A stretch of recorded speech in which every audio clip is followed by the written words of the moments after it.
bonsoir à tous. Merci, cher Pierre-Yves. Merci au Cercle Aristote de m'accueillir. Oui, la ville mène à tout. J'aurais pu mettre un point d'interrogation, mais je voulais insister quand même sur l'aspect déprimant au plan esthétique.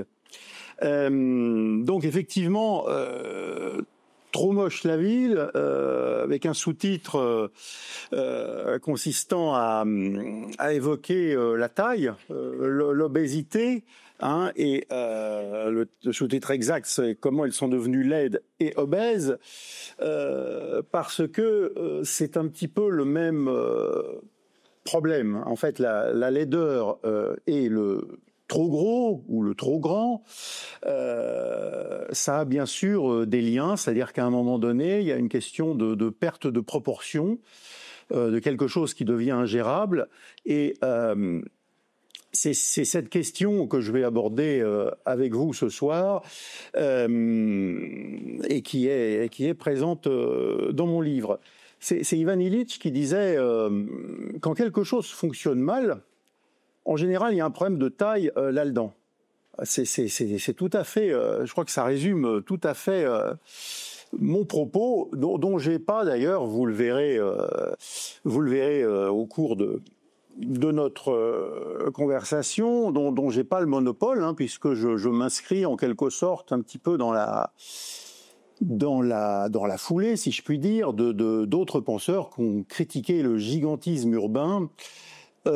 Et ses conséquences en termes d'esthétique, mais aussi tout simplement ses conséquences en termes de mal-vivre, hein, en fait. Hein. L'esthétique, c'est jamais qu'une façon, la question de la beauté, si je puis dire, c'est jamais qu'une façon de pointer le malaise, le sentiment d'être dans un endroit à la fois pas beau, pas agréable, pas pratique, et au final, pas habitable. Or, qu'est-ce qui devrait être habitable, si ce n'est, par définition, la ville. Bien, donc voilà le thème.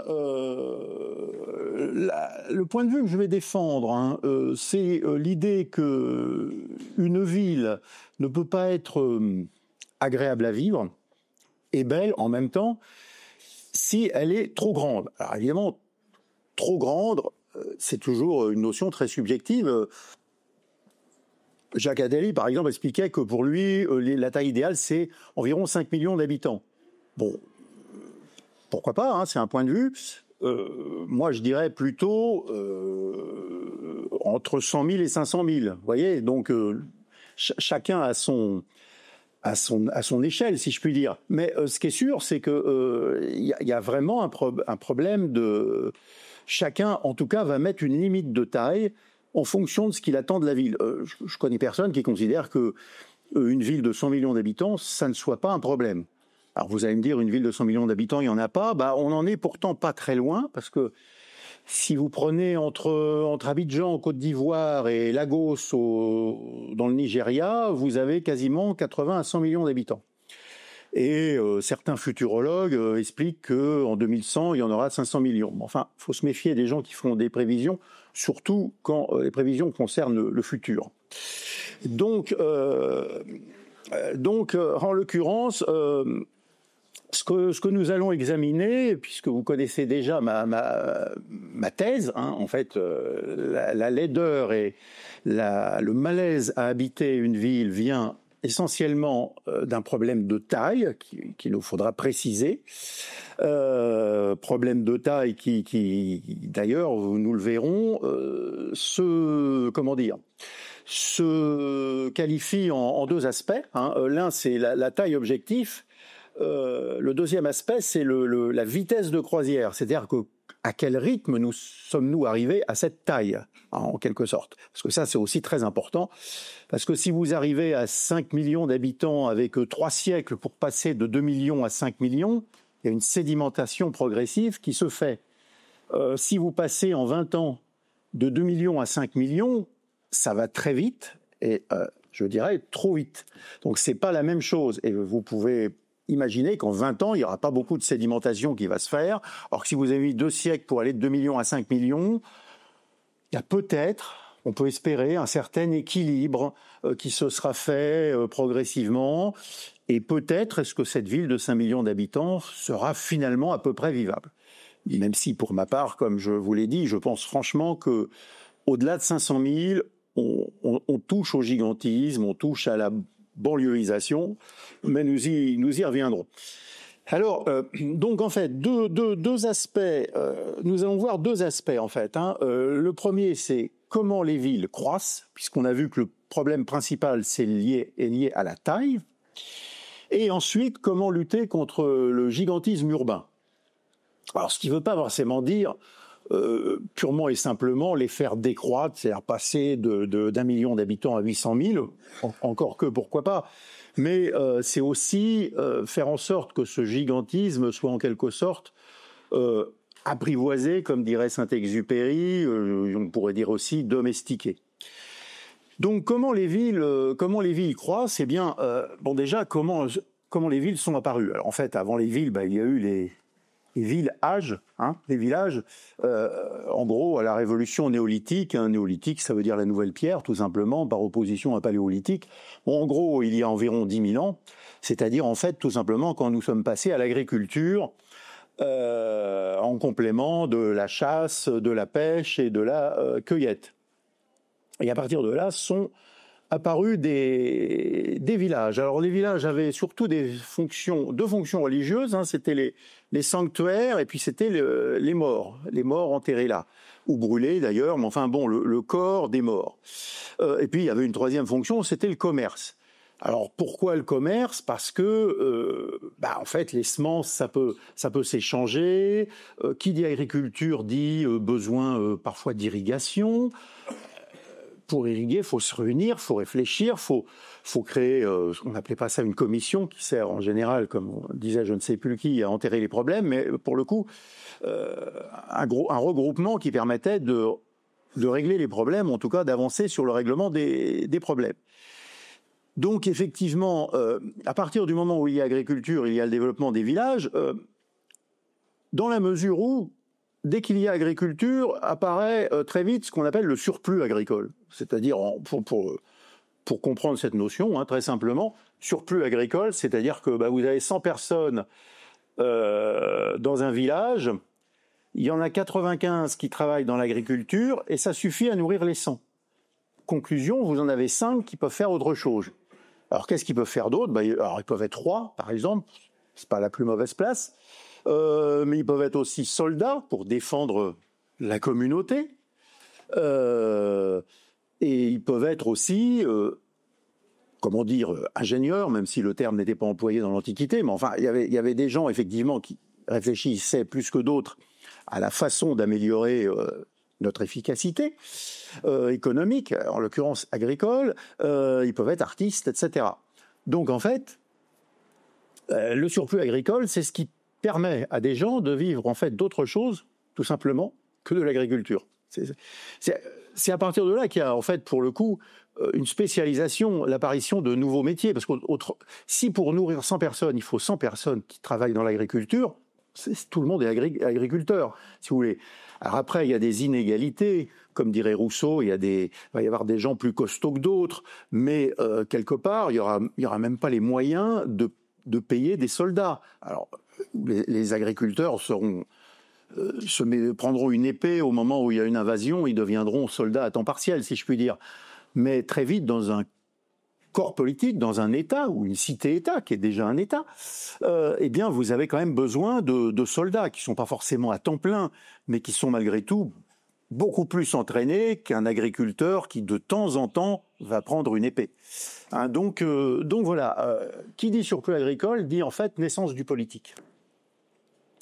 Dans l'Antiquité, vous le savez, il y a eu des grandes villes. Rome, il y a eu 2 millions d'habitants, etc. Il y a eu toutes sortes de villes. Il y a eu des villes souterraines, comme par exemple une ville de Turquie qui avait à peu près plus de 80 mètres, mais en souterrain. Vous avez la première ville, une des premières villes les plus connues de Mésopotamie, qui s'appelle Uruk, U-R-U-K, actuellement dans le sud de l'Irak. Voilà, donc tout ça est très bien documenté. Et vous avez donc cette fonction sacrée qui est très importante et la fonction commerciale. Alors tout ça évidemment joue beaucoup dans l'endroit où en fait les villes vont s'implanter. Alors notamment au bord des fleuves, c'est très caractéristique. Pourquoi ? Parce que finalement les fleuves c'est extrêmement pratique pour transporter des marchandises. C'est quand même plus facile de transporter des choses lourdes sur un bateau ou sur un radeau que sur une route, par définition pas lisse dans l'Antiquité.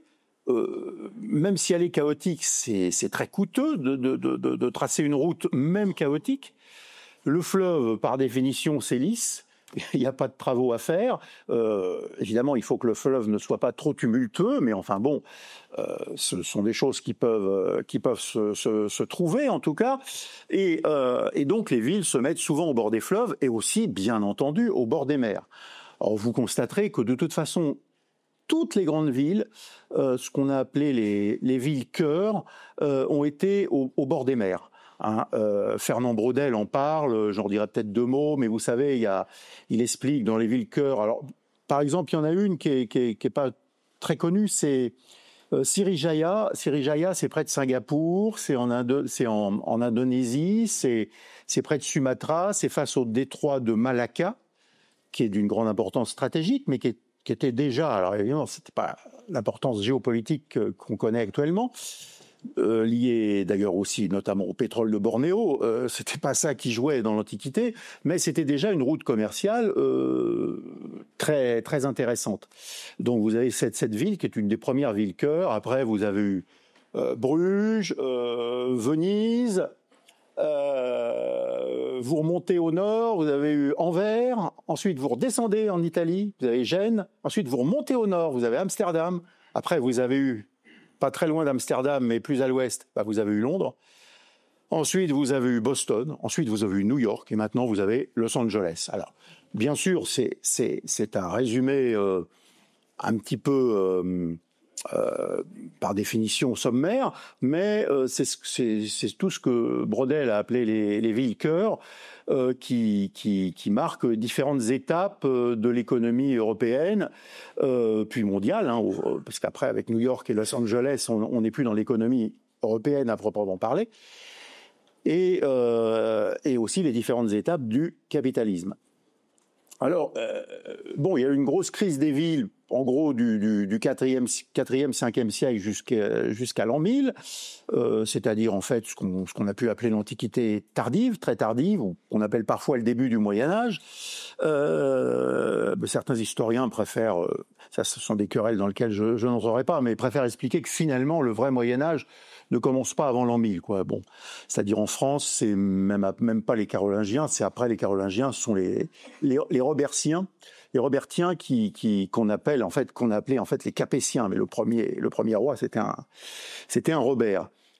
Et donc effectivement, à partir du XIIe siècle, notamment, il y a un retour des villes. Ceci dit, la plupart des villes du Moyen Âge, disons de 1000 à 1500, on va dire, très simplement.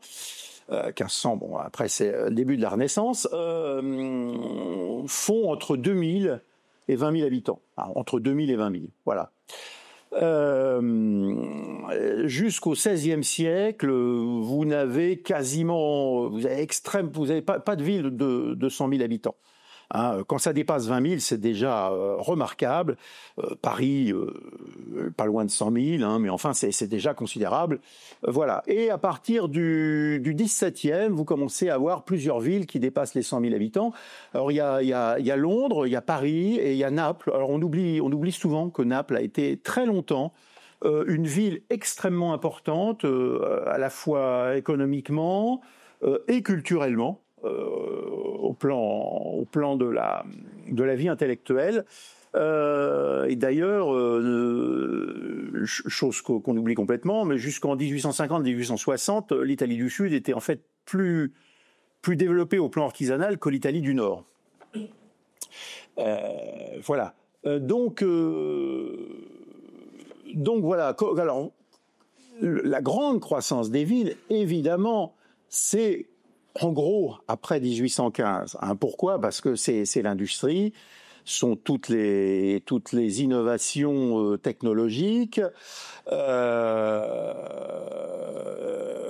tout. Alors c'est le fait que les usines commencent à avoir de plus en plus de travailleurs mobilisés, que on vit plus mal dans les campagnes. Alors déjà au XVIe siècle, Bernard Palissy, vers les années 1550, qui était un philosophe donc de la Renaissance, hein, avait noté que de manière comment dire, qu'il choquait, les fils de paysans un peu riches, au lieu de rester à la campagne sur leurs terres pour améliorer la productivité agricole, commettaient la grave erreur de venir en ville pour jouer un rôle politique, fréquenter les femmes des villes, la bourgeoisie évidemment urbaine, fréquenter les intellectuels et finalement, on pourrait presque dire, avec un peu d'anachronisme, devenir des bobos, quoi. Alors que il estimait que finalement, parce qu'ils avaient la chance d'être des paysans riches, avec des terres importantes, et ben il y avait un potentiel d'augmentation de la productivité agricole et qu'ils auraient quand même mieux fait de s'occuper de ça plutôt que de devenir, en gros, un petit peu des parasites de cour auprès de tels ducs italiens ou bien entendu, si nous sommes en France, auprès des rois de France, puisque les phénomènes de cour en France ont été très importants. C'est comme ça que Louis XIV a à la fois domestiqué la noblesse, mais en même temps lui a tiré une balle dans le pied, et c'est aussi tiré lui-même une balle dans le pied, enfin en tant que monarque, les faits ayant été retardés, et un effet retard, puisque finalement ça a tenu jusqu'à Louis XVI, puisqu'au fond, malgré tout, le roi était quand même le couronnement de l'aristocratie, et à partir du moment où l'aristocratie n'avait à l'évidence plus de fonction sociale, la bourgeoisie finirait par se poser la question, y a-t-il encore une véritable fonction sociale de la royauté elle-même? Et donc, voilà, tout ça a donné évidemment la Révolution française.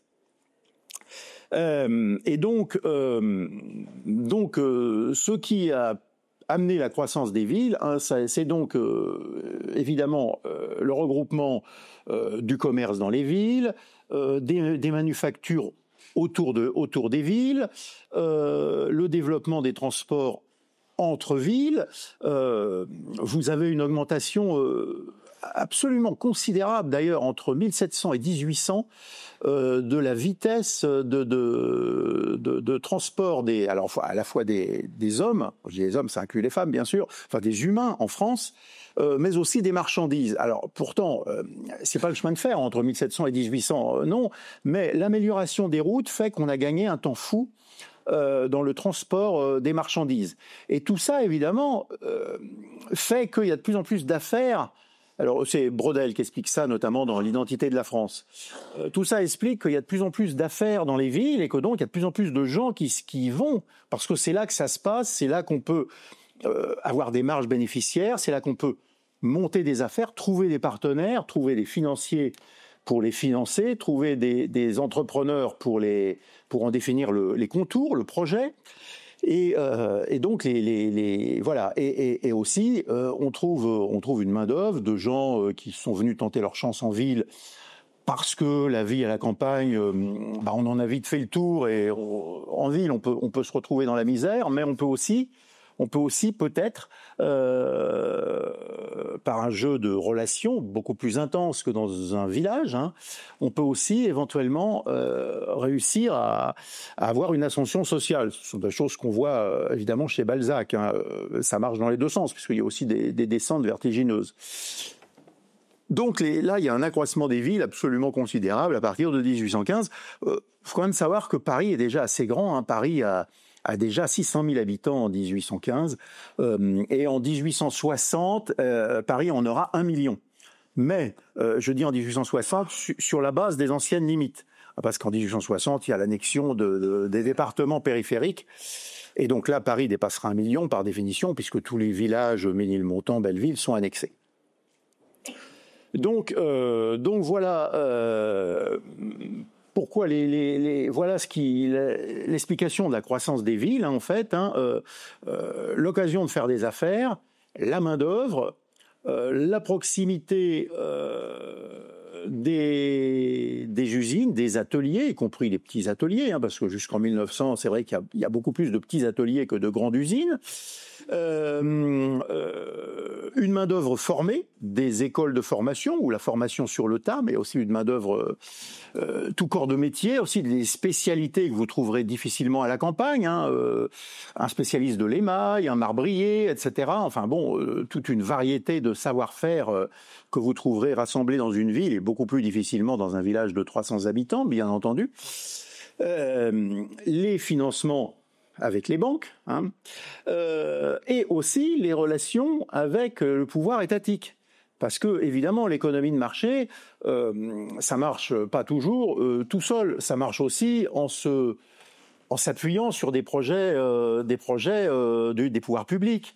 Il est évident que si vous avez du charbon à faire venir de Saint-Étienne, c'est intéressant de pouvoir faire pousser votre dossier auprès du gouvernement, auprès du ministre des Transports, pour dire ça serait bien que la voie ferrée passe à tel endroit, puis qu'elle soit réalisée dans un délai rapide, etc. Quoi. Enfin, tout ça nécessite de connaître les gens qui peuvent faire éclore des solutions. Voilà. Donc, alors tout ceci a véritablement explosé au XXe siècle. Hein. Alors là, c'est ce qu'on a appelé la banlieusisation. Hein, la banlieusisation, c'est-à-dire le fait que, à partir de villes-centres qui existaient depuis des centaines d'années, il y a des tas de secteurs de villages. Prenez Ivry, c'était un village en 1850. Il y a des tas de villages qui vivaient avec des fermes, etc. Il y a 150 ans ou 170 ans maintenant.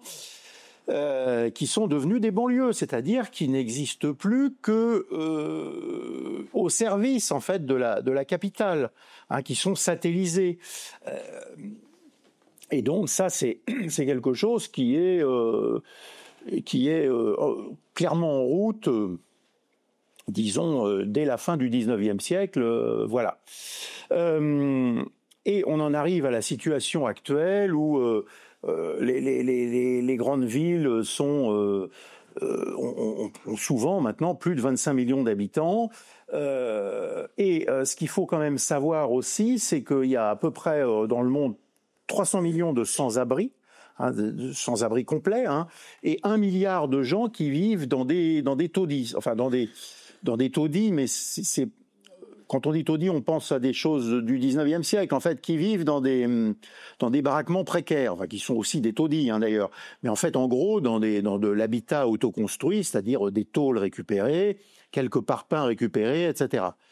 Avec les conséquences sanitaires que vous imaginez, bien entendu, le fait aussi que la chaleur dans une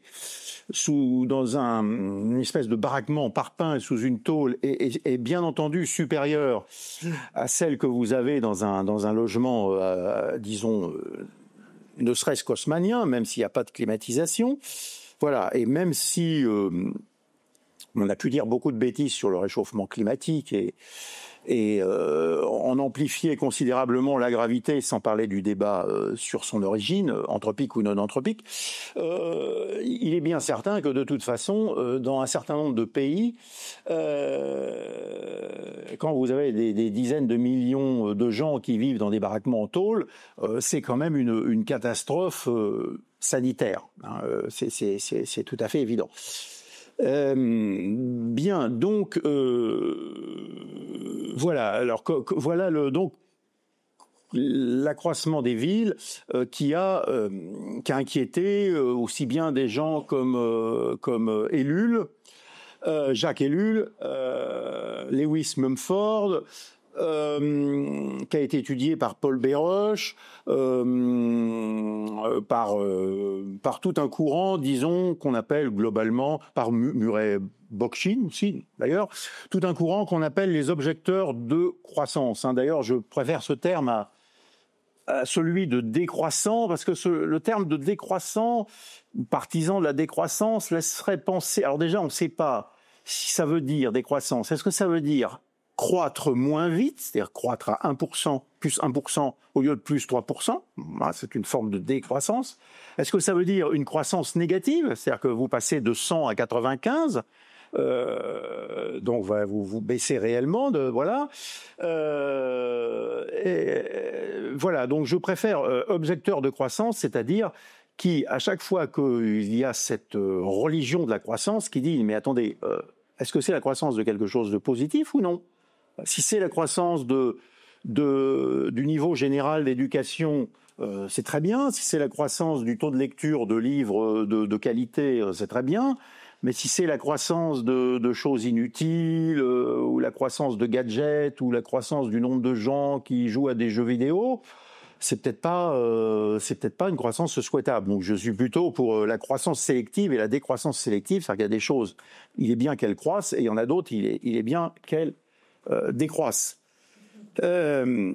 Alors donc avec cette banlieusisation, on est malheureusement loin du dicton allemand du Moyen Âge qu'aimait citer Marx et Engels d'ailleurs aussi, dicton que vous connaissez sans doute, l'air de la ville rend libre.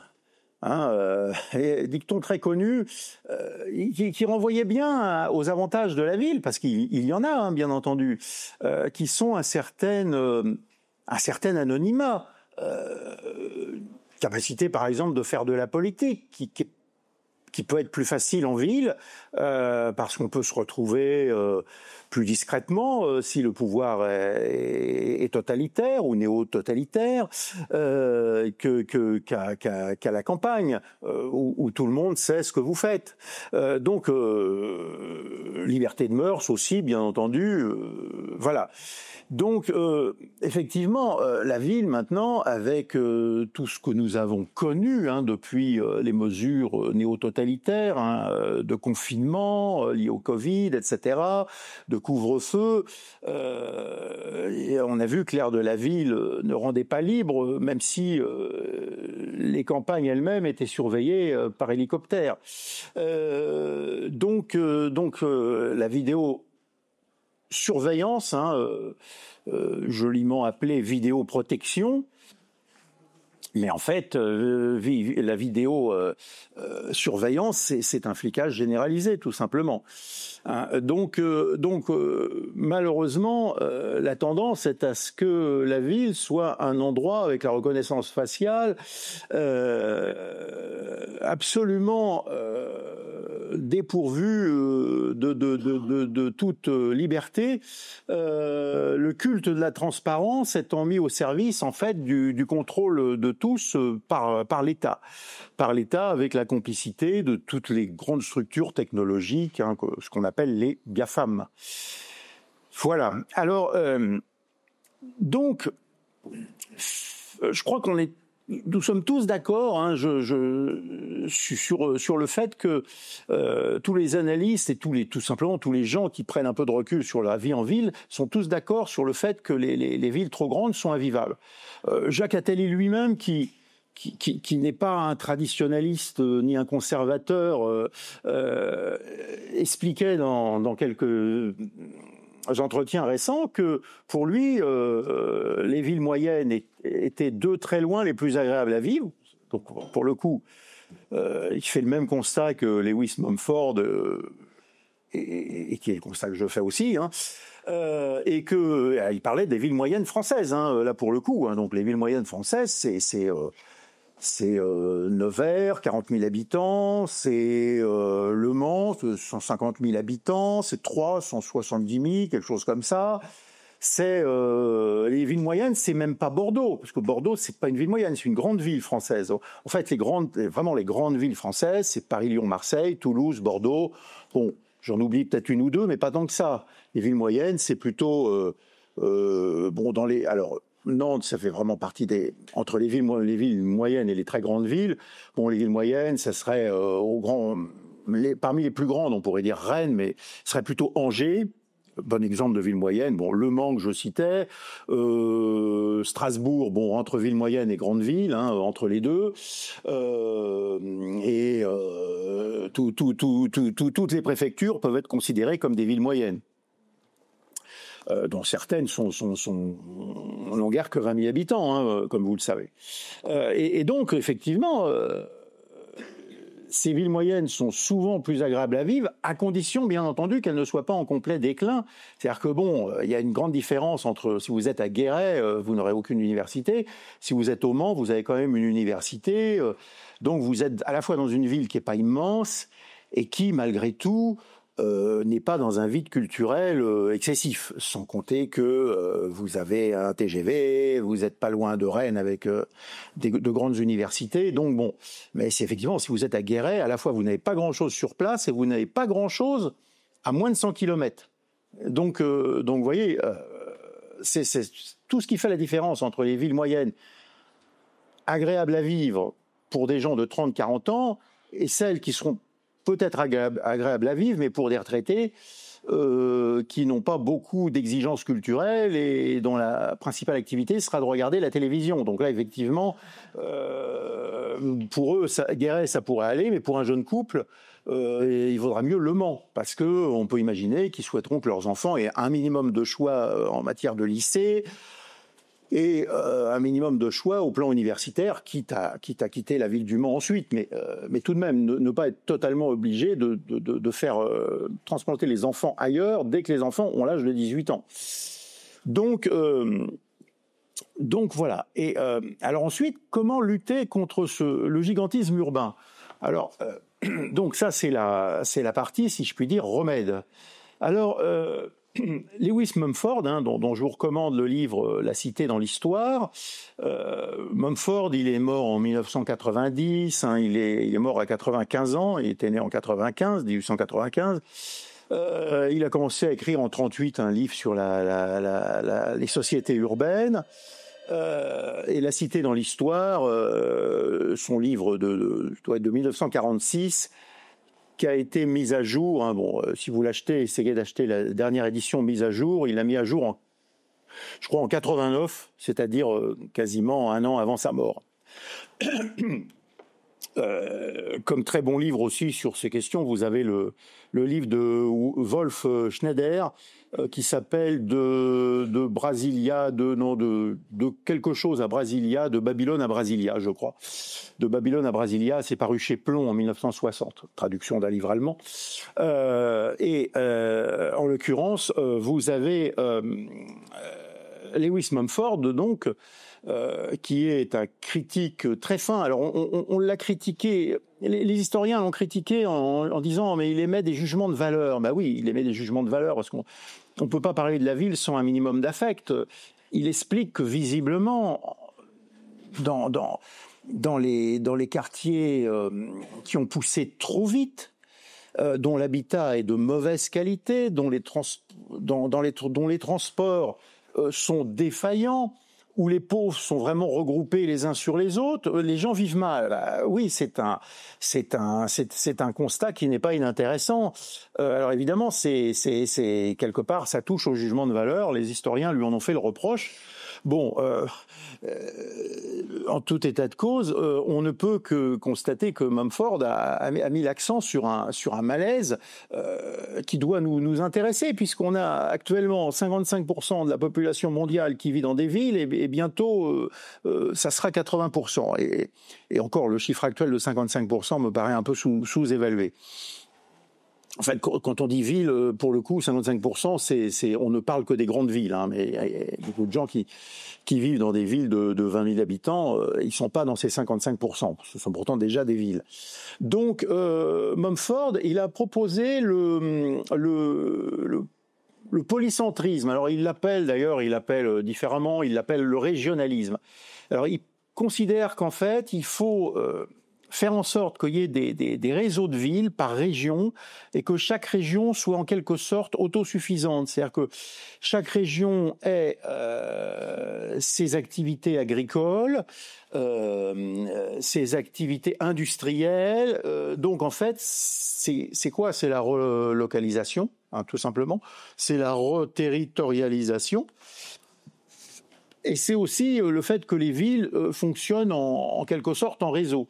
Alors je ne sais pas si on voulait appliquer ça à la France, par exemple, je vais essayer de prendre un exemple, ça voudrait dire que vous avez un secteur de la France où vous avez que des villes relativement petites et pas très dynamiques. Vous avez dans l'Allier, vous avez Moulins, la préfecture, dans la Nièvre, vous avez Nevers, et dans le Cher, vous avez Bourges. Bon, toutes ces villes sont à 60 km en gros les unes des autres.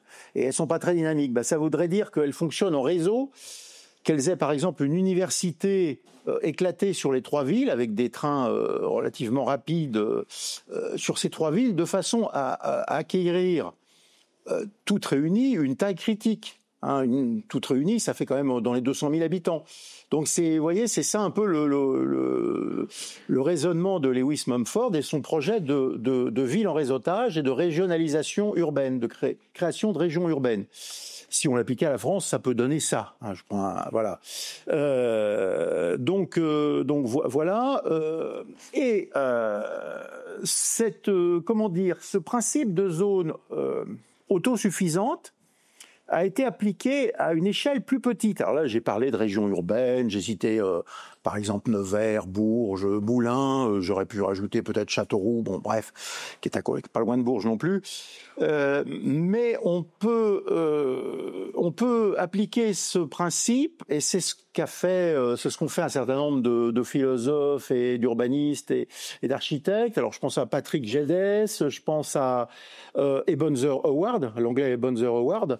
On peut appliquer ça aux cités-jardins. Alors le principe des cités-jardins d'Ebenezer Howard, alors là nous sommes dans les années 1900-1910, eh bien c'est c'est l'idée que chaque cité a un espace agricole, chaque cité dite jardin justement, a un espace agricole autour d'elle qui lui permet en gros d'être quasiment autosuffisante pour l'essentiel, donc avoir une base en interne alimentaire, y compris d'élevage, pas seulement de fruits et légumes, une base à peu près autosuffisante, et aussi un secteur industriel dans le même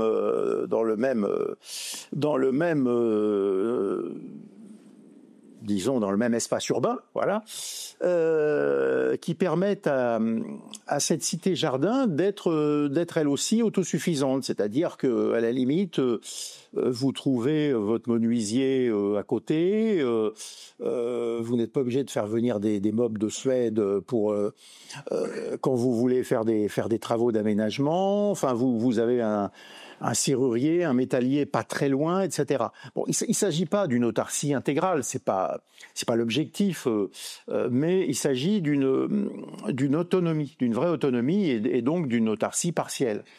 Donc ça permettrait, selon Mumford, d'échapper à la domination de ce qu'il appelle la méga machine. Alors la méga machine, c'est un concept qui veut dire qu'en fait il y a une sorte de grande machinerie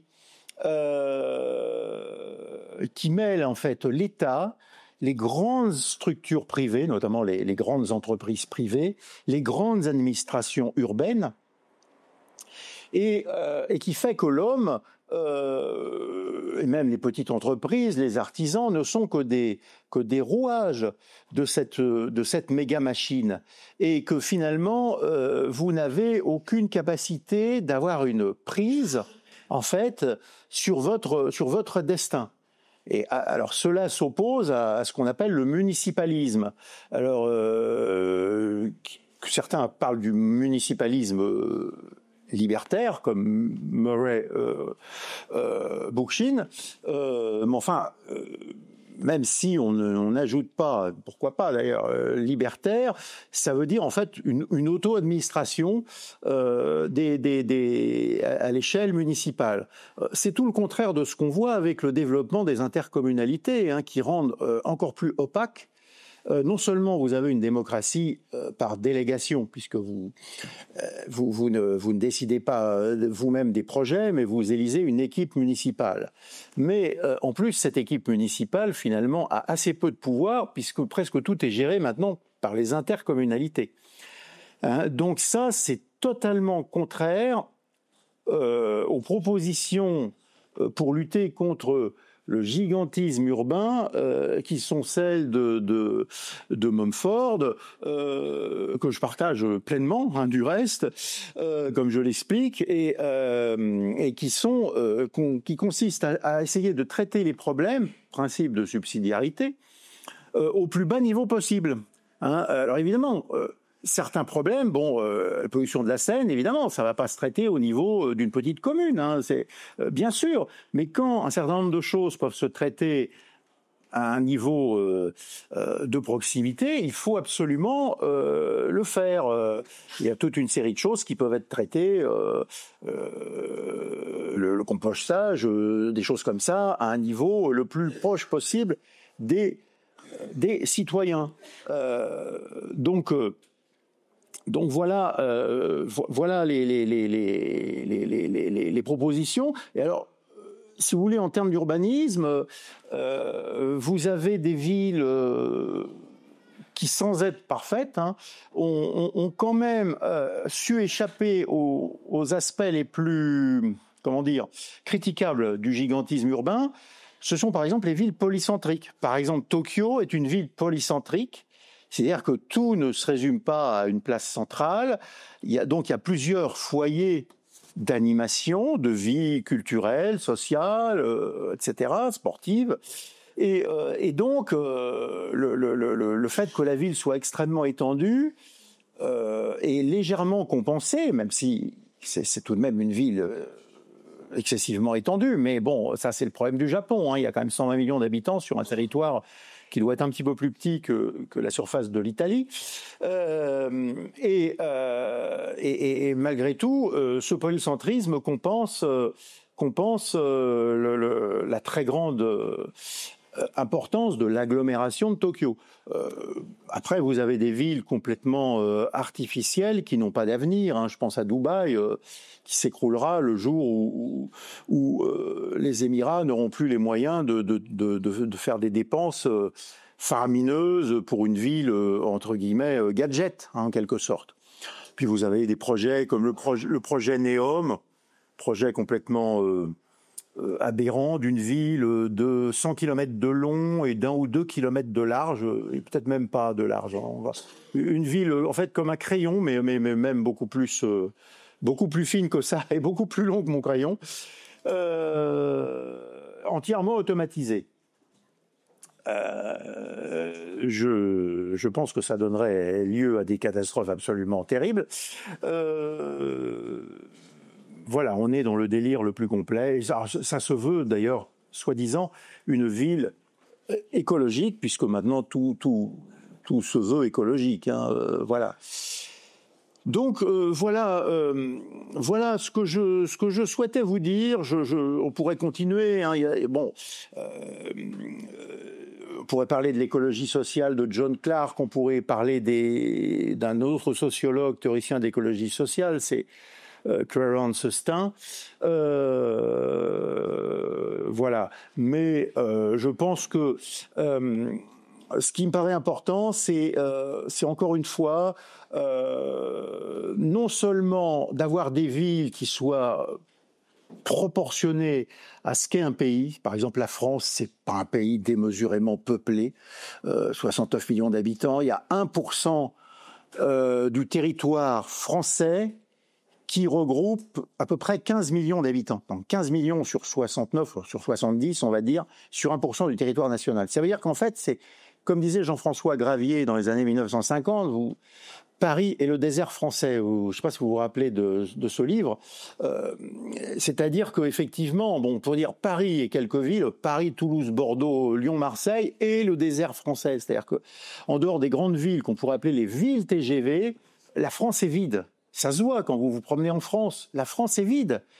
C'est dramatique. Des villes comme, je sais pas, une ville comme Bar-sur-Aube, il y avait 8000 habitants en 1980, il y en a 4500. Pourquoi? Parce qu'il y a plus de travail. C'est un exemple. Nevers, il y avait 50 000 habitants il y a 45 ans, il y en a 36 000. Montluçon, il y a à peu près 35 000 habitants, il y en avait 55 000 il y a 40 ans. Voyez, il y avait d'ailleurs des trains directs Montluçon-Paris il y a 40-50 ans. Maintenant, il y a un changement, quand c'est pas deux changements, et quand c'est pas en plus une voie en travaux et donc un car qui remplace le train. Vous voyez, et pourtant, je citais Montluçon, c'est une très jolie ville. Il y a un quartier médiéval absolument ravissant. Enfin, vous voyez, ce sont des villes très agréables à vivre, mais malheureusement, souvent pas vivables, tout simplement parce qu'il n'y a pas de travail et que les transports sont tellement nuls que vous mettez un temps fou pour rejoindre les villes où il y a du travail. Ne serait-ce que si vous voulez faire Montluçon-Clermont, c'est à 100 km, le mieux c'est encore de le faire en voiture, hein, parce qu'en train, c'est un train qui s'arrête partout. Je crois que vous mettez 1h30 pour faire 100 km. Vous voyez, pour rejoindre Clermont, avec un bassin d'emploi effectivement plus important que Montluçon, puisque Clermont, vous avez environ 400 000 habitants. Ceci pour dire que il y a un gâchis énorme, parce que vous avez des villes où la qualité de vie pourrait être formidable, vous pourrez avoir des écoles d'ingénieurs, vous pourrez avoir des activités, des industries, des centrales nucléaires aussi, et non pas des éoliennes, et malheureusement, ça vivote, et ça décline même, et c'est donc cumulatif, parce que comme ça décline, les impôts locaux augmentent parce que le maire veut pas fermer ses médiathèques, ses piscines, parce que après c'est le trou noir, mais pour le coup les impôts augmentent, donc les gens préfèrent habiter à 10 km, et donc c'est la banlieusisation, vous voyez. Donc il y a vraiment tout un travail à faire d'aménagement du territoire, mais on n'est pas en train de le faire, puisque vous le savez, depuis une vingtaine d'années, la DATAR a été supprimée, le commissariat au plan aussi a été supprimé, même si notre président a fait semblant de le rétablir au profit de François Bayrou. Mais enfin, il y a aucun contenu réel. L'un des derniers commissaires au plan à peu près sérieux, mais malheureusement, il avait quand même assez peu de pouvoir, c'était Henri Guénaud. Hein, voilà. Donc voilà. Mais on est loin du travail de planification qui a été celui sous la trop décriée d'ailleurs 4e République. Je dis trop décriée parce que malgré tout, la 4e République a réellement envisagé de bloquer l'accroissement de la région parisienne, qui avait déjà 6 ou 7 millions d'habitants sous la 4e République, qui était déjà trop peuplée, pour essayer de créer des métropoles d'équilibre un peu partout en France. Et il faut reconnaître que, alors, il y a eu un entre-deux d'hésitation pendant la période de Gaulle. Et alors clairement, avec la période Pompidou-Giscard, l'idée, ça a été d'abandonner ce volontarisme, en fait, en faveur des villes moyennes, et de laisser grandir, mais je dirais plutôt grossir, se dilater les villes jusqu'à ce qu'elles deviennent obèses, hein, voilà, et ingérables. Et largement invivable. Donc on en est là, et je vous propose d'en rester là sur donc les solutions comme le polycentrisme que j'ai évoqué, et je me mets à l'écoute de vos questions s'il y en a.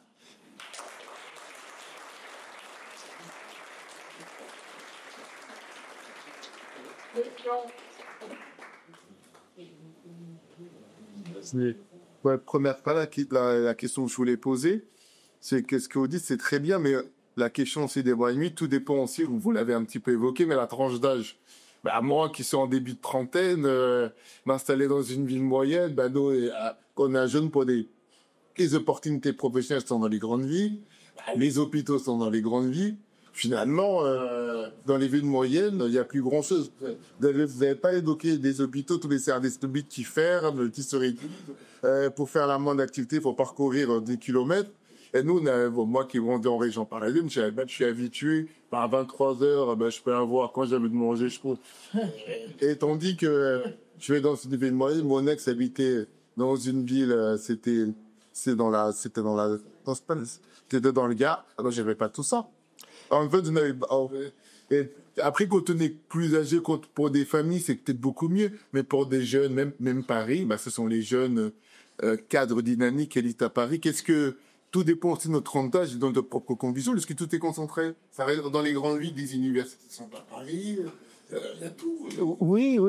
Eh ben, non, mais tout à fait. Bah, c'est le problème effectivement, d'une manière générale, les services publics sont pas en bonne santé dans notre pays. Hein. C'est évident. Enfin, je veux dire, c'est évident que le néolibéralisme consiste à fragiliser les services publics, mais c'est encore plus flagrant dans les villes moyennes. Par exemple, il y a 5-6 ans, le service des urgences a été supprimé à l'hôpital de Nevers. Donc, si vous avez un problème grave, on vous envoie à Dijon, ce qui est quand même à 200 kilomètres. Donc, faut y aller en hélicoptère. Hein. Ou alors vous avez 5 heures de route. Faut pas que ça soit un problème très grave. Hein. Voilà. Alors d'ailleurs, je lisais récemment parce que c'est tout de même assez. L'hôpital de Nevers fait venir 2 ou 3 fois par semaine, par avion, des médecins de Dijon, du CHU de Dijon. Il y a un petit aéroport à Nevers, comme dans toutes les petites villes, pratiquement. Bon, c'est rare qu'il n'y ait pas un petit aéroport. Mais, non, mais enfin, vous voyez, on en est là. Alors, c'est mieux que rien. Enfin, c'est mieux que la quasi-fermeture de l'hôpital s'il ne faisait pas venir de médecins. Mais, parce qu'ils ne trouvent évidemment pas de médecins qui ont envie d'être à temps plein à Nevers. Pourquoi? C'est pas gratifiant. C'est pas un CHU, centre hospitalier universitaire. Et puis, c'est un hôpital qui a peu de moyens. Donc c'est pas, vous voyez ce que je veux dire, c'est comme si c'est un petit peu sur un autre plan ce qu'avait dit le patron d'EDF quand il expliquait que à force d'entendre le discours comme quoi fallait réduire la part du nucléaire, il avait du mal à embaucher des ingénieurs dans le secteur du nucléaire. Bah oui, parce que quand le discours dominant c'est le nucléaire n'a pas d'avenir, faut quand même être un petit peu maso pour vouloir être ingénieur dans le nucléaire. On est en train de vous dire il en faut le moins possible. Donc évidemment, vous allez plutôt chercher ailleurs. Vous voyez, donc là c'est pareil dans les villes moyennes. Si vous voulez, en dehors de chaînes de boulangerie, genre la Micaline, voyez, ou de McDo, c'est sûr que c'est quand même pas des industries innovantes. Hein.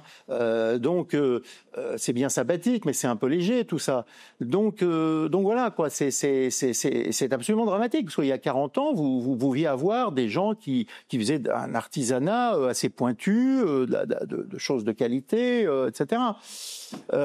Et c'est pareil dans les banlieues de Paris, hein, qui deviennent des banlieues, dont certaines sont des banlieues dortoirs depuis les années 60 avec les grands ensembles, mais dont d'autres n'étaient pas des banlieues dortoirs, étaient des banlieues industrielles comme Ivry-Vitry et sont en train de devenir des banlieues dortoirs. Parce que les usines, soit on les démolit, soit on les transforme en musées ou en centres culturels. C'est bien gentil les centres culturels, mais enfin à un moment donné,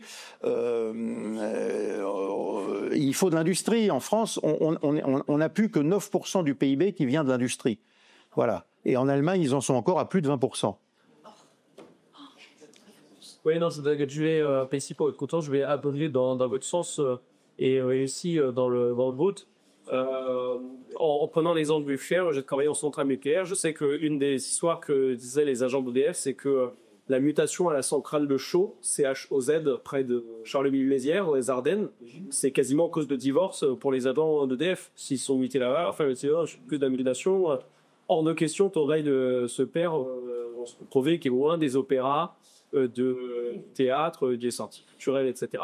Et les ingénieurs d'EDF, aussi bien que les médecins de Dijon, ils veulent avoir, eux ou leur milieu dans lequel ils sont, ils veulent avoir accès à toute cette offre. Et cette offre, quand on est jeune, on est qu'on se cherche un peu loin. C'est vrai que c'est aussi mieux d'être dans la grande ville ou même pour faire des rencontres. Plus, c'est un peu, et Aubervilliers, c'est le cercle vicieux, c'est un peu désespérant.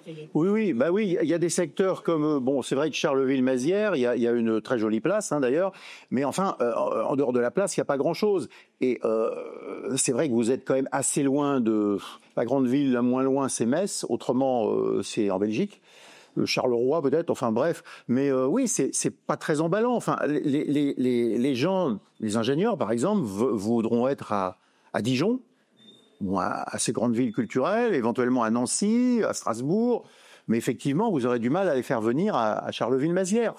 Mais peut-être faut-il aussi ne pas hésiter à rapprocher, à mon avis, les industries des grandes villes. Enfin, d'ailleurs, quand vous pensez qu'il y avait Citroën dans Paris jusqu'en 1975 à peu près, maintenant les usines produisent beaucoup moins, polluent, pardon, beaucoup moins, produisent aussi beaucoup moins, mais polluent beaucoup moins qu'il y a 60 ans. On pourrait très bien rapprocher les usines des grandes villes. Mais avant de les rapprocher, il faut tout simplement les construire. Hein, parce que voilà, faut réindustrialiser la France. Moi, ça, alors là-dessus, en fait, les problèmes principaux qui se posent à la France, c'est l'éducation, bon, l'immigration, c'est vrai aussi, et la réindustrialisation. Alors, Pierre, quelles sont les conditions requises pour que tout le processus que tu as décrit soit définitivement réversible?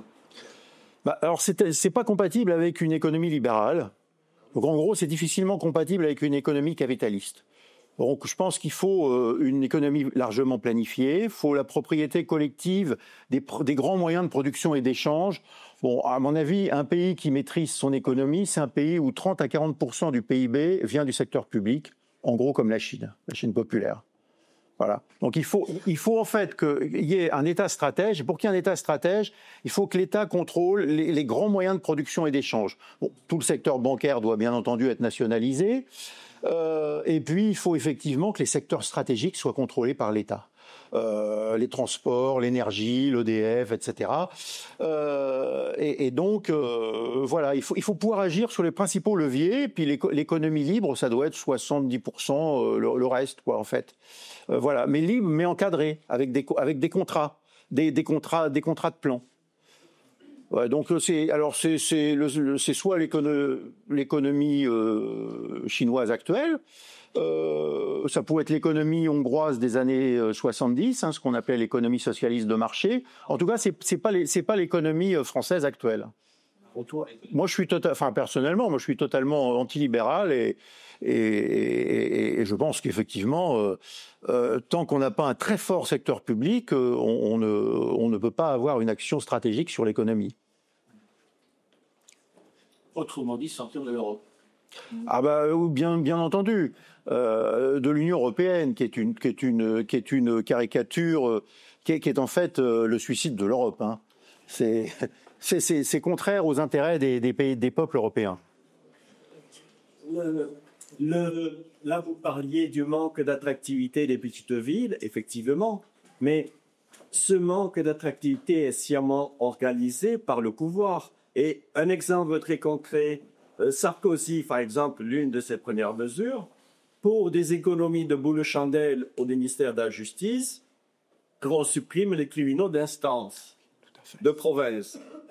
J'ai le souvenir, si vous avez parlé de Mars-sur-Aude, à côté de Mars-sur-Aude, il y a la prison, le Clairvaux. Absolument. Haute sécurité, 250 emplois dans une ville absolument sinistrée. Où vous voyez autour de Mars-sur-Aude des maisonnettes des années 60 qui se vendent à 15 000 €. C'est vous dire le désastre. C'est sinistre. Eh bien, qu'est-ce qu'on a fait? Pour des économies de bouts de chandelle au ministère de la Justice, sans égard pour les conséquences sur d'autres secteurs comme le secteur social, on a décidé de fermer la prison de haute sécurité de Mars-sur-Aude. De Clairvaux, vous dites. De Clairvaux. Ah oui, elle est fermée. Ça, oui, tout à fait, c'est à 10 km. Les quartiers visent à Mars-sur-Aude.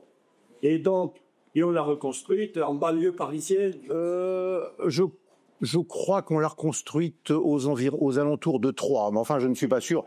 Qu'importe. Mais c'est pour dire que, évidemment, ça fait des emplois en moins dans une zone qui avait bien besoin d'emplois. Non, qui est l'attractivité que l'on a organisée sciemment. Mais au-delà de la prison, même, il y a effectivement cet aspect très important, la disparition de toute la justice de proximité, qui devrait permettre de juger. On sait qu'un des problèmes de la justice, c'est qu'elle ne juge pas assez rapidement. et que il n'y a pas de suivi de l'exécution des peines. Bon, eh bien, pour ça, il faudrait effectivement des tribunaux de proximité. Mais effectivement, il y a un sabotage des services publics, notamment de la justice, et des services pénitentiaires aussi, qui est quasiment délibéré.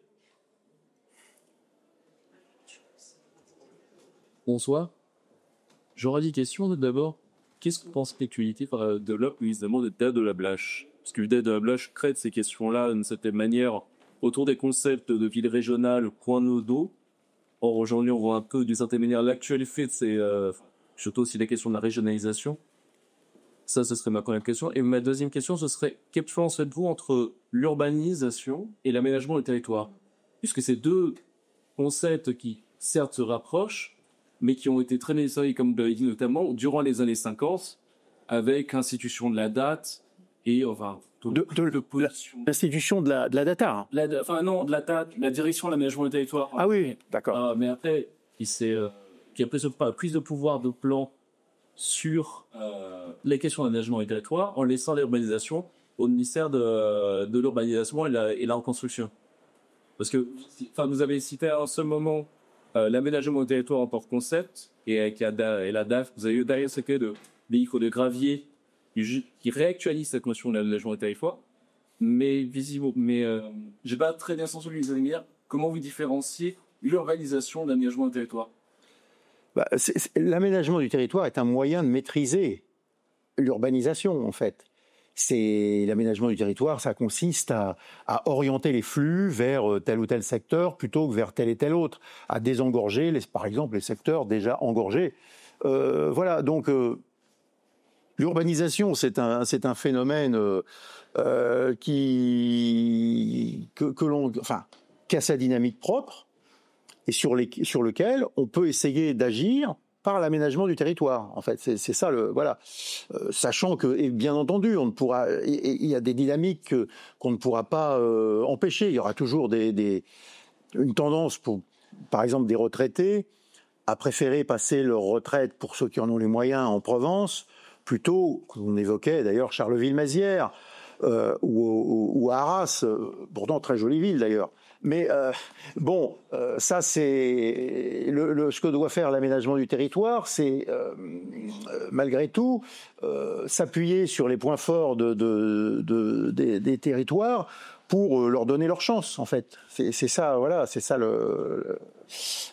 chose à faire. Après, vous pouvez pas fusionner en quelque sorte un outil d'aménagement du territoire avec le ministère de l'urbanisme. C'est deux choses différentes. C'est deux choses qui doivent être travaillées ensemble, mais qui sont quand même à des échelles différentes. Hein. L'urbanisme, avant on avait les SDO, schéma directeur d'aménagement et d'urbanisme. Maintenant, ça s'appelle des SCOT, schéma de cohérence territoriale, et puis en dessous, il y a les PLU, plan local urbain, qui s'appelaient auparavant les POS, plans d'occupation des sols. Voilà. Mais on est de plus en plus, si vous voulez, on est de plus en plus dans le flou, dans les dérogations. C'est assez dramatique. Hein. Je dois dire que même dans le cas de Paris, sous Chirac, il y avait un plafond de 37 mètres. Maintenant, Hidalgo veut à la fois créer des forêts urbaines et en même temps mettre des tours un peu partout. Donc finalement, il n'y a plus de lisibilité de l'urbanisme. Enfin, c'est vraiment... on est dans une époque de déconstruction. J'ai écrit un ouvrage là-dessus, sur la déconstruction philosophique, avec Derrida, etc. Mais on est aussi dans une époque de déconstruction du droit, en fait. Mais tout ça vise un peu à rendre les gens un petit peu fous, hein, sans repères. Hein. Finalement, on est dans une époque de nomadisme des repères. C'est-à-dire que à une époque, il y a 100 ans, vous pouviez être pour une norme ou hors la norme. Il y avait toujours eu des dissidents et voilà, ça fait partie de la vie. Maintenant, c'est difficile d'être contre une norme parce que les normes changent du jour au lendemain. La norme du jour pair n'est plus la norme du jour impair. Donc, par exemple, prenez comment être contre Macron, puisque Macron dit tout et le contraire de tout. Vous voyez ce que je veux dire? C'est voilà. En fait, le vrai problème, c'est de souligner la nullité profonde de ce bonhomme, de cet individu. Mais si vous voulez, vous pouvez même pas être contre la politique de Macron, parce que c'est une sorte de non-politique. C'est une sorte de politique du verbe, en fait. C'est essentiellement un acteur qui change d'un jour à l'autre, ou même d'une heure à l'autre, parfois, de rôle, qui interprète tous les rôles d'une pièce successivement. Donc, vous voyez, ça, c'est la société liquide, dont parle Zygmunt Bauman. Et on veut aussi que nos esprits deviennent liquides. Et c'est vrai que l'enseignement du droit est en pleine décadence. Et le traitement des questions d'urbanisme par les services d'urbanisme des villes est en plein recul en matière de rigueur. Par exemple, vous avez un certain nombre de décisions de permis de construire, par exemple, qui, dans certains cas de figure, sont accordés sous réserve de l'accord unanime de l'Assemblée générale des copropriétaires. Quand c'est l'accord unanime, c'est l'article 26 de la loi du 10 juillet 65 sur la copropriété. Eh bien, à une époque, la mairie, avant d'accorder le permis de construire, demandait le papier où il était marqué accord unanime. Maintenant, c'est accordé sous réserve de. C'est-à-dire qu'il y a une inversion de la charge de la preuve. C'est-à-dire que si vous êtes victime, si vous savez qu'il n'y a pas accord unanime, c'est à vous de saisir le tribunal administratif. C'est-à-dire que, en fait, les services publics de l'État ou des collectivités territoriales font de moins en moins bien leur travail. C'est une évolution à l'américaine, en fait. C'est-à-dire que si vous avez un problème, vous prenez un avocat. Et plus vous prenez un avocat que vous payez cher, plus vous aurez peut-être une chance de résoudre votre problème. Mais si vous voulez simplement souligner que le droit n'a pas été respecté, vous n'arriverez à rien. D'autant que le tribunal administratif est uniquement dans les villes, préfecture de région, etc., etc. Donc ça va, si vous habitez, ça va être d'une complexité pas possible. Bref, tout est fait pour que le droit soit engorgé et ne fonctionne pas, en fait. Et donc, finalement, c'est la loi du plus culotté qui l'emporte. C'est la loi de la jungle. Le libéralisme est fidèle à son essence. Le libéralisme, c'est la loi de la jungle. L'homme est un loup pour l'homme, comme disait Plaute. Merci pour votre conférence. Et justement, par rapport à ça, est-ce que vous ne faites pas un contresens? Est-ce que vous parlez d'État stratège pour décider? En France, on a un État stratège qui est plutôt parisien, qui, je pense, de par sa médiocrité, fait la situation dans les villes moyennes de France. Et est-ce que le problème, c'est pas cet État tout puissant à Paris qui décide pour les régions? Et finalement, c'est l'impuissance des villes moyennes qui manque de liberté de ces régions de pouvoir se développer comme on peut avoir aux États-Unis. Comment je remandis de celle-là? Oui. Non, parce que laisser les villes moyennes se débrouiller, comme vous dites, c'est pour beaucoup, ça veut dire les laisser plonger, quoi, en fait. C'est-à-dire que non, mais le rôle de l'État, à mon avis, c'est précisément de cesser de ne favoriser que 4 ou 5 grandes villes en France pour faire porter l'effort sur les villes moyennes, soyons précis, à la limite, entre 50 000 et 300 000 habitants. Vous voyez, voilà. Et encore, il y a même des villes moyennes venues, une grande ville comme Clermont. Vous avez sans doute remarqué, il y a des problèmes de train pratiquement tout le temps. Parfois, le train met 12 heures. Une fois toutes les 3 semaines, il y a un problème et le train met 12 heures. Vous voyez, donc, non, c'est pas. Elles n'ont pas besoin de plus de liberté. Elles ont besoin de plus d'égalité territoriale. Donc voilà, il faut DTG viser la France, et il faut donner leur chance. Il faut cesser de gaspiller le peu d'argent qu'on a pour la SNCF dans les TGV, et il faut donner leur chance, au contraire, à une desserte plus égalitaire. Le budget, c'est du beul. Pierre-Yves. Parce que je vois tout à fait ce que vous voulez dire, et en gestion administrative, et c'est des choses que j'entends beaucoup, et je dois vous demander quel est votre métier. Ouais, je suis ingénieur en informatique. Bon. Parce que, donc, je vais vous mettre que tout bon, votre remarque est honnête. Est-ce que vous connaissez pas le... Alors, je vous peux dire comment ça se passe. Parce que aujourd'hui, il y avait 2 décentralisations, d'accord? On voulait donner la responsabilité, c'était de l'eau aux provinces, d'accord? Ce projet-là, les gens dont vous parlez, donc les maires de grandes villes, etc., l'ont tous refusé. Pour avoir la décentralisation là de faire. Donc en réalité, et la décentralisation là de faire, c'est quoi? C'est de faire des mafias locales et de dire après tout est de la faute de Paris. Or, comment ça se passe réellement? D'ailleurs, dans la vraie vie, il y a des gens qui missent. On va prendre un exemple, un maire de petite ville qui veut faire quelque chose politiquement. Vous entendez? C'est pas le grand méchant État jacobin, tout ça, c'est un mythe qui est retissé d'inculture politique. Ce qu'il va prendre dans la gueule, c'est le maire de la grande ville qui est le patron de la Comcom et qui va lui dire « T'as signé pour le mauvais candidat, ta ville va crever et je vais la faire crever. » Dans le temps, le seul moyen pour ce mec-là de se défendre, c'était le préfet. À cause de cette idéologie de c'est la faute à Paris, le préfet dit « Moi, je veux plus. Je veux plus, je fais pas. » Et donc, aujourd'hui, vous avez c'est les moines. Alors, et encore, Defer est moins coupable que Raffarin. Parce que Raffarin, lui, il voulait le système, parce que Raffarin, c'est la haine de l'État français. Donc, lui, il est allé jusqu'au bout dans la décentralisation, c'est-à-dire une reféodalisation du territoire. Et donc, les maires des grandes villes sont devenus des petits féodaux qui menacent en permanence. Je vais vous donner un exemple que j'ai vécu. Une des seules belles choses qui me soit arrivée cette année, j'ai été invité à l'unanimité d'un lycée agricole. Des gamins extraordinaires. Monsieur Le Foll, maire du Mans, l'apprend. Monsieur Le Foll appelle le patron du lycée agricole et lui dit « La ville du Mans va arrêter de payer ton lycée et je ferai en sorte que la région arrête de le faire parce que la région, c'est moi. » Résultat, évidemment, moi je me pense déjà des invités. Les gamins tiennent bon. Et donc Le Foll exige que mon intervention, vu que les gamins disent on va tout balancer sur les réseaux sociaux, ça va aller plus vite.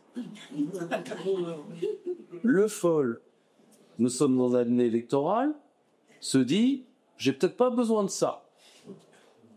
Surtout qu'il est théoriquement un ancien élève, fictif certes, mais théorique, du lycée agricole en question. Donc il est connu dans le coin, pas uniquement parce qu'il est maire du Mans.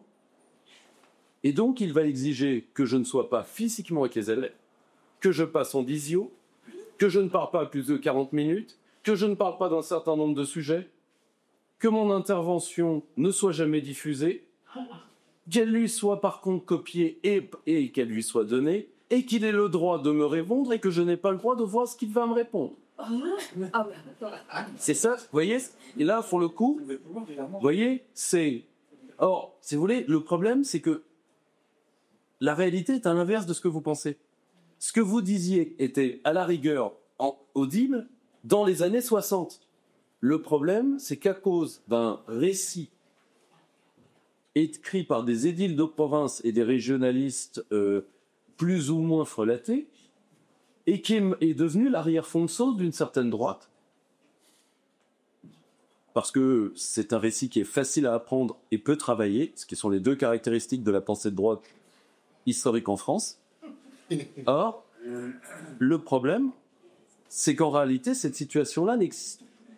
C'est pas le grand méchant État parisien. Je vous rappelle que les gens qui sont à Paris déjà prennent des ordres d'aménagement régional du comité des régions de l'Union européenne. Donc, si vous voulez, ils ne gèrent rien. À Paris, on ne gère rien.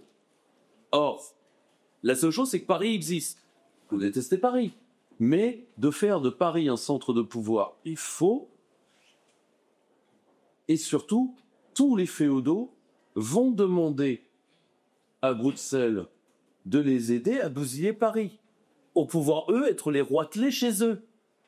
Résultat, la plupart des départements et des régions sont en train de dévisser, avec l'aide de leurs administrations locales, contre le grand méchant État. Je vous termine par 2 exemples. Je vous rappelle qu'à chaque fois que, je vais vous donner un exemple, je ne vise pas personnellement, il n'est pas le seul à le faire. Mais là, je peux en témoigner vu que je l'ai vu. À chaque fois que Laurent Wauquiez fait quelque chose dans sa région, il a des affiches en 4x3 par le conseil régional avec lui-même en disant « Remerciez, la région fait ça pour vous ». Et c'est une photo de lui, c'est pas une photo, c'est une photo de lui et pas d'autre chose. Nous serions dans un autre pays, on dirait, qui c'est, ce tyran oriental, ce dictateur tropical. Bon. Alors, quoi reste ? Mais je vais vous donner un autre exemple beaucoup plus grave. C'est que aujourd'hui, quand vous voulez faire sauter un projet industriel, avant, vous ne pouviez pas vous opposer à la planification. Aujourd'hui, la planification, elle est vue avec les élus. Donc, résultat, ça a fait ce qu'était la volonté de Jean-Pierre Raffarin, c'est-à-dire que toute décision de l'État central, qui lui est obligé, je me rappelle, si l'État était dominant, il augmenterait ses personnels. Or, c'est l'État qui les vit, c'est les régions qui les augmentent. Eh bien, l'État négocie tout, ça devient une pompe à corruption, et ça vous donne ce que moi j'ai vu au Conseil régional d'Alsace, c'est-à-dire une journée de travail à 200 élus. Savez-vous, à 200, combien nous avons fait de travail ? Nous avons fait l'équivalent d'un fonctionnaire et demi à temps plein à la préfecture. Donc, résultat, ils étaient 200 élus, ils sont payés 2 000 € chacun, et ils ont fait ce qu'un catégorie B supérieure avec une secrétaire aurait fait. Vous voyez ? Aujourd'hui, la réalité, malheureusement, c'est celle-ci. Et croyez bien que c'est ça, largement titulé petites vignes, parce que vous avez de tout petits cafards qui sucent sur le dos du chien. C'est aussi simple que ça. Pardonnez-moi, mais vous avez été mon boulot.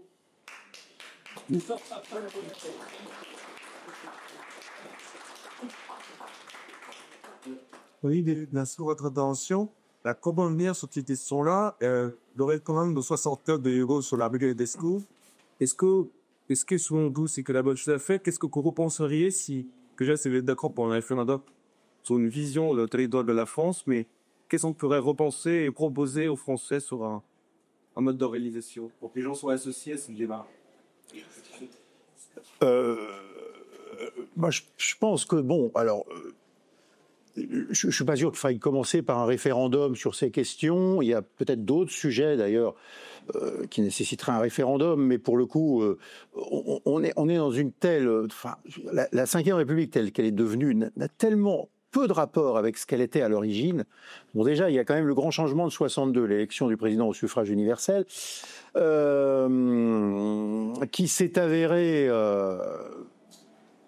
en fait, assez catastrophique dès que De Gaulle n'a plus été là. C'est un peu ça le problème. Bon, c'était très bien pour De Gaulle lui-même, mais plus on a eu des présidents de niveau décroissant, pour le coup, la décroissance, je peux vous dire, ça existe. Hein. En matière de niveau des présidents, oui, on a peut-être pas touché le fond. Hein. On va peut-être tomber encore plus bas. Et donc, en l'occurrence, non, je pense que vraiment, l'une des priorités, enfin des premières choses, il faudrait vraiment reconstruire la démocratie locale, brique par brique, et je pense qu'il faudrait d'abord partir du bas, c'est-à-dire de la commune, et déjà limiter les intercommunalités. Alors, entendons-nous, bien entendu que...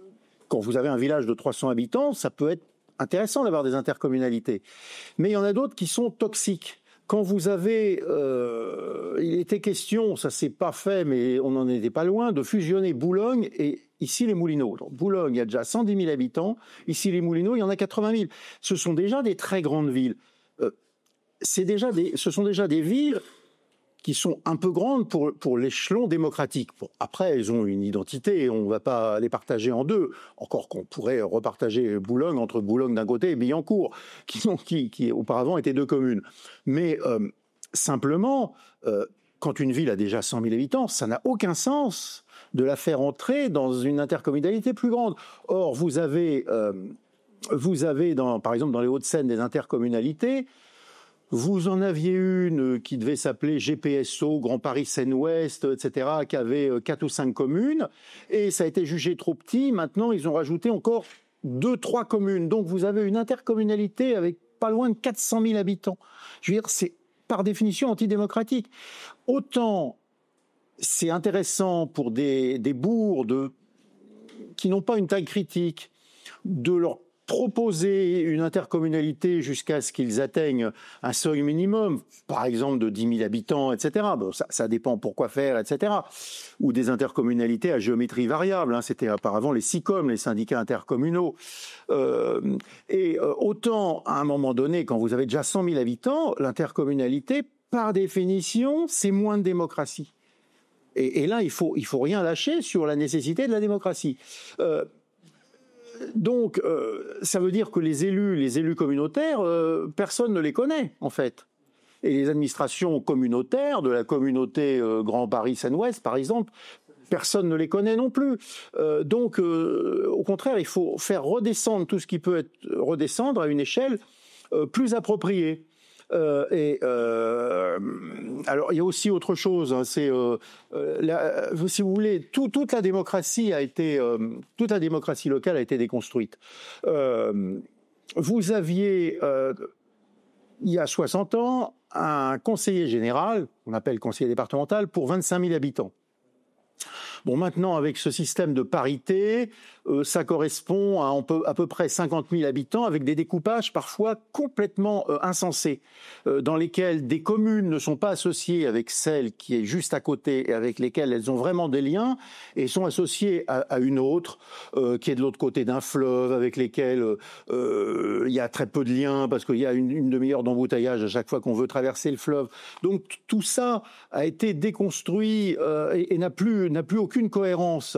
En plus, l'idée de voter pour une paire d'élus, un homme, une femme, n'a pas de sens. Enfin, je veux dire, c'est aussi insensé que Macron, qui est tout le temps à tenir la main de sa Brigitte, alors les gens ont voté Macron, ils n'ont pas voté pour le couple Brigitte-Macron. Enfin, on a l'impression qu'il peut absolument rien faire sans... Et encore, attend l'obligation de parité pour tout ce qui est entre les deux. On va voir la caractère complètement.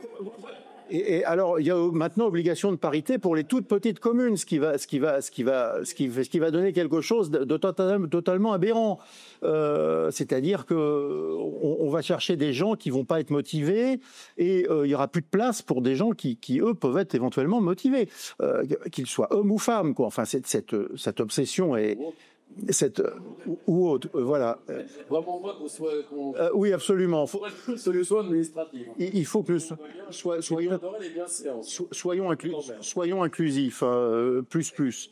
Donc voilà, les conseillers régionaux sont élus sur un scrutin de liste régional. Donc théoriquement, c'est un conseiller. Quand Joxe a fait la réforme en 1992, théoriquement, c'était un conseiller pour 50 000 habitants. Mais comme c'est sur une liste, alors au départ c'est sur une liste départementale, comme c'est maintenant sur une liste régionale, tout ça n'a plus de lisibilité démocratique. Il est évident qu'il faudrait revenir, par exemple, au principe d'un conseiller départemental pour 25 000 habitants, et non pas une paire de conseillers départementaux, ce qui ne veut pas dire qu'il ne faut pas pousser les femmes à entrer en politique, mais il ne faut pas que ça soit une mesure administrative. Tout ce qui est mesure administrative, ça ne marche pas. On ne peut pas décréter d'en haut les mœurs, les envies, les ceci, c'est tout. Et il faudrait effectivement des circonscriptions régionales pour 50 000 habitants, voilà, et effectivement, et ensuite un complément par une petite dose de proportionnel, etc. Mais on a rendu complètement illisible la démocratie locale, ce qui fait que cette démocratie locale n'a plus rien de démocratique. C'est vraiment... alors ne parlons pas du redécoupage des régions fait par un coin de table par Valls et Hollande, avec la région Grand Est, Champagne, Lorraine, Alsace, sans compter que l'Alsace n'est plus vraiment dans la France, puisque c'est une collectivité européenne quasiment détachée, quasiment autonomisée par rapport à la France, qui est la seule région dans laquelle les conseils généraux ont fusionné avec les conseils régionaux, avec le conseil régional en l'occurrence. Tout ceci est totalement aberrant. La volonté des peuples. Tout ceci est totalement aberrant, c'est illisible. Et ce qui est illisible, ce qui est obscur est par définition antidémocratique. Ça pousse à l'abstention. Pourquoi? Parce que quand les gens ne comprennent pas pourquoi ils doivent voter, c'est le conseiller territorial. Alors il est qui? C'est pas le conseiller général, il est au-dessus du maire. C'est ça. Bon, c'est simple. Quand les gens ne comprennent pas pourquoi ils doivent voter, ils ne votent pas. Hein. C'est très simple. Voilà. On va prendre hier. Mais pour la conférence, Non, c'est des Vaudois, c'est des... Jean. J'avais une petite question du coup de Pause Petit. Avec la généralisation du télétravail, vu que les cours à distance, enfin, beaucoup de choses se font dématérialiser à distance. Est-ce que les villes type Tanger, donc proches de Paris, mais taille moyenne, un peu éloignées, est-ce que ça va descendre, est-ce que ça va être décroissant de Paris, ou est-ce que ça va être au contraire une hyperbolisation un peu de la capitale? Qu'est-ce qui va différencier Angers de Créteil à terme, à part la diversité? Non, pour le coup, beaucoup de choses, parce que Angers est quand même à 300 km. Alors bien sûr, avec le TGV, c'est pas loin, mais le TGV est quand même plus cher qu'un pass Navigo. Pour le coup, Angers a une identité assez forte, avec une université catholique, etc., plus une université laïque, publique. Non, pour ce qui est de la banlieusisation d'Angers, je n'y crois pas trop. Non, mais le risque, par contre, c'est plus qu'un risque. Hein. Ce qui se passe, le drame, c'est que quand une ville moyenne de province marche bien, donc là, je parle pas du tout de Nevers, je ne parle pas de Montluçon, mais mettons, je parle d'Angers, je parle même du Mans. Le problème, globalement bien. Le problème, c'est que ce qui risque de mal se passer, c'est que toutes les villes à 20-30 km vont décliner, parce qu'elles vont être aspirées par la ville qui marche bien, ou qui marche plutôt bien, même si tout n'est pas parfait. Vous voyez, c'est ça le problème. C'est la désertification, quoi.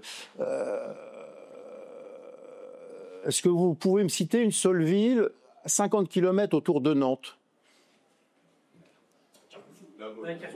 Oui, Carquefou, éventuellement, oui. La Baule, parce que c'est au bord de la mer. Non, mais voyez ce que je veux dire, c'est Nantes a tout mangé en Loire-Atlantique. Nantes a tout mangé en Loire-Atlantique, vous voyez, c'est voilà. Donc,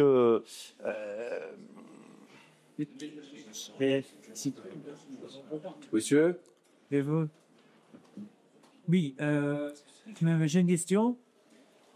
Est-ce qu'on peut encore dire de nos jours que l'évolution, elle est naturelle, ou est-ce qu'on pourrait dire plutôt qu'elle est politique? L'évolution des villes, donc la croissance exponentielle, pas tant exponentielle, mais la croissance cumulative, on va dire, des villes.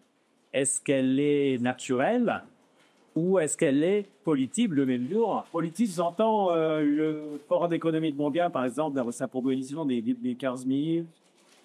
La ville du quart d'heure, oui. Ça, c'est un... Enfin, je veux dire qu'on ait un certain nombre de choses à 15 minutes, oui, pourquoi pas. Mais enfin, c'est une...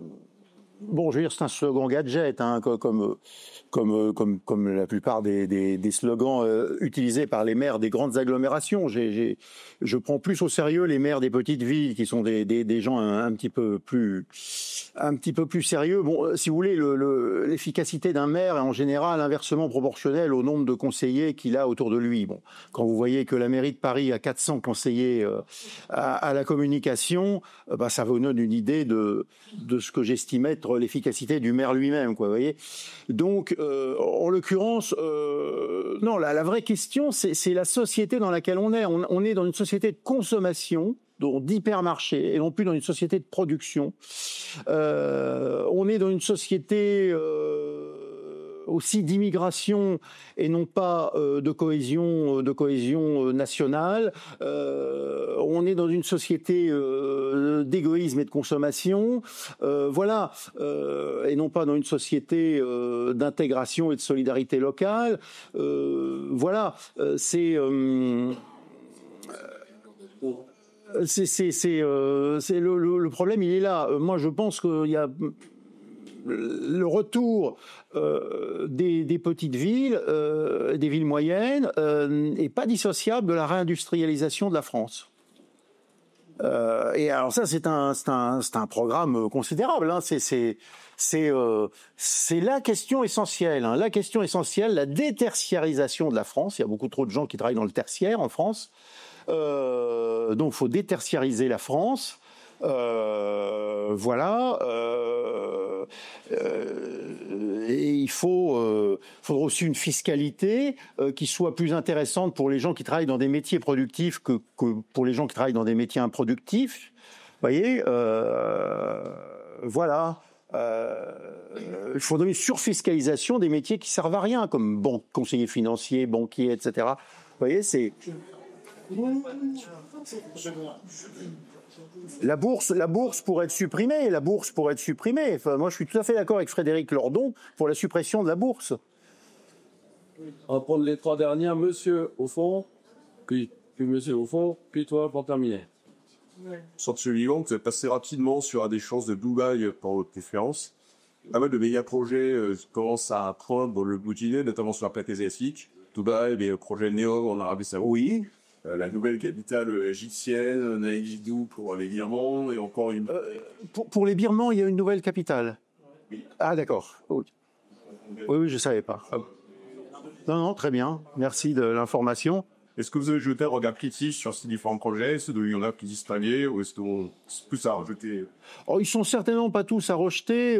Le projet de l'Égypte, le drame de l'Égypte, hein, on évoquait la question de la taille et la question de la rapidité de la croissance. Le drame de l'Égypte, c'est peut-être qu'elle a 100 millions d'habitants, mais c'est peut-être plus encore qu'elle n'en avait 15 millions en 1914. C'est-à-dire qu'en un siècle, en 100 ans, elle est passée de 15 à 100.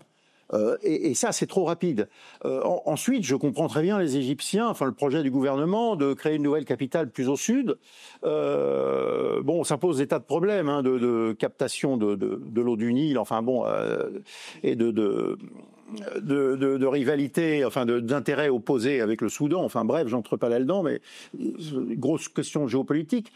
Non, ce ne sont pas forcément des projets sans intérêt, mais le drame, c'est que malgré tout, on peut toujours créer des villes nouvelles, mais l'Égypte n'est pas autosuffisante au plan alimentaire. C'est ça qui me paraît dramatique. L'Algérie, qui est quand même beaucoup moins peuplée que l'Égypte, qui a sans doute des conditions globalement plus favorables, hein, des conditions géographiques, climatiques, etc., n'est pas non plus du tout autosuffisante au plan alimentaire.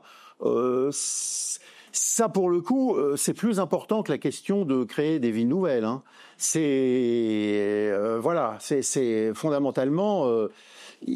Je pense que la vraie question, c'est d'être autosuffisant et de faire en sorte que chaque région ait un certain pourcentage, on va dire un pourcentage minimum d'autosuffisance alimentaire et industrielle. Évidemment, il ne s'agit pas de dire que dans les Ardennes, on doit trouver absolument toutes les industries possibles de transformation, de production d'ordinateurs, mais il faut un minimum. Il faut un minimum de choses, il faut un minimum de pièces détachées produites localement. Là, on en arrive à ce que... rendez-vous compte qu'en France, on produit plus une seule machine à bois. En France, pays de forêt, on produit plus de machine à bois. C'est depuis une 50aine d'années. C'est pas normal. C'est absolument anormal quand même. Le bois du Morvan, on n'a pas de machine à bois française pour le couper. Il y a un problème. Il y a un énorme problème, vous voyez. On va pas pouvoir continuer comme ça. On va tomber encore plus bas. D'autres questions? Avant-dernière, monsieur. Merci pour la conférence. Alors, most of us connaît totalement le formalisme et de l'histoire bâtie, etc. Et c'est aussi un peu ce... Mais du point de vue esthétique, qui m'intéresse le plus, c'est par exemple la question de l'architecture industrielle qui brutaliste qu'on a pu voir avec des gens comme Brunner qui ont fait des bâtiments en béton brut avec des formes uniques, des répétitions. Même Charles Clermont a fait des à la plagne où des modules étaient déjà tout préparés. Donc, et il y a un autre aspect. Alors ça, je pensais, dans aussi la culture peut-être des Français, parce que il y avait des émissions comme La France défigurée de Michel Péricard. Il y a aussi métropolitain France Michelin, des choses comme ça. Oui. Voilà. Donc ça, peut-être que les gens, ils savent ce qu'ils aiment pas. Et d'ailleurs, je te lis une phrase, c'est un peu rapide, mais c'est une phrase, une citation de... le beau est ce qui plaît universellement sans concept. C'est une phrase répandue, je ne sais pas. C'est de Kant, oui, dans la troisième critique, dans la critique de la faculté de juger de 1790. Voilà. Oui. Et je prends un bon exemple, le ministère de la Culture en face. Je pense pas que moi, quand j'ai des échos de ce que les gens portent ça, ils sont pas forcément très... En plus que...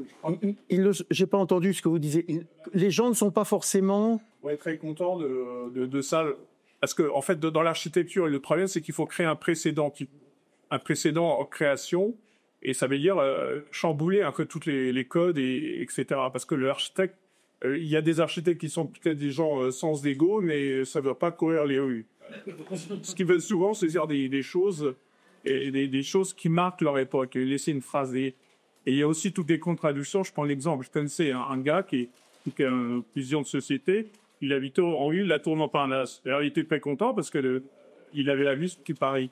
Et ce qu'il ne savait pas, c'est que les gens n'aimaient pas voir cette Montparnasse qui est constituée de disharmonie qui perd l'harmonie des bâtiments, la hauteur des bâtiments. Alors, ce qui se s'entend, c'est ça que je veux dire, mais ce qui est intéressant, c'est aussi que les intérêts des gens sont pas les mêmes. Il y a aussi le problème de la sanctuarisation de Paris, c'est-à-dire que les classes patriciennes veulent rester dans des villes un peu musées, c'est-à-dire à l'intérieur du périph'. Non, c'est même pas que monsieur en haut cœur. Et maintenant, le gros problème de la laideur, c'est le problème des zones périurbaines, à mon avis, parce que c'est là où et quand on n'a pas vers le bon Paris, des zones périurbaines, quand c'est important, où il y aura toutes ces choses qui ont permis là, des zones où il y aura beaucoup de bricolage, Lazare, tout ça, un peu à la même nord-américaine. Mais la ville reste quand même très pratique, ce que je disais, et ce que pour personne intéressant aussi, que disait Xavier, c'est-à-dire, il dit comment instituer une forme de réversibilité dans des sociétés qui est quand même ultra-libérales et qui ne prévoit pas de reloger des gens. Quand on voit des scrofules architecturaux comme le Fond de Seine, l'avenue des Flandres, la place des Fesses, des choses comme ça, on se dit quand même, et il y a eu quand même des expériences en termes de, je prends les termes là, il y a eu quand même à Annières-Bellevilliers, ils ont décidé de détruire des grands HLM. Je ne sais pas si vous êtes comprenant, peut-être pas HLM, à la station Annières-Bellevilliers. Ils sont pas en bon état, mais on les a laissés parce que c'était pas fait de roue. Oui. Donc, justement, d'instituer une forme de réalisme. Alors ça, c'est le thème de la beauté, mais alors pour le coup, ça nous entraînerait un peu loin. Non, moi, ce sur quoi j'ai voulu insister, en fait, c'est surtout le fait qu'à un moment donné, quand une ville est trop grande, elle n'est plus d'une taille maîtrisable, et en fait, la taille devient un obstacle à la qualité de vie, et même aussi à la beauté, tout simplement, parce que la nature devient inaccessible, parce qu'il faut faire 60 km par une route embouteillée pour accéder à la nature. Et ça me paraît très important. Si vous voulez, quand vous prenez une ville comme Édimbourg, du centre-ville, vous voyez la nature. Même d'une ville comme Clermont-Ferrand, par exemple, qui n'est pas excessivement jolie, au demeurant, mais vous pouvez être dans le centre-ville, vous voyez déjà les montagnes. Et si vous voulez, ça vous donne le sentiment que bien qu'en étant dans une ville assez importante, de 400 000 habitants, 500 000 pour Édimbourg, vous êtes quand même dans un espace naturel qui se rappelle à vous, puisque vous le voyez. Le drame des grandes villes, c'est que vous ne le voyez plus. À Paris, vous voyez pas du tout, vous voyez pas l'Île-de-France. Donc voilà. Je voulais vraiment insister sur cet aspect de la taille. Après, la question de la beauté, c'est vaste sujet.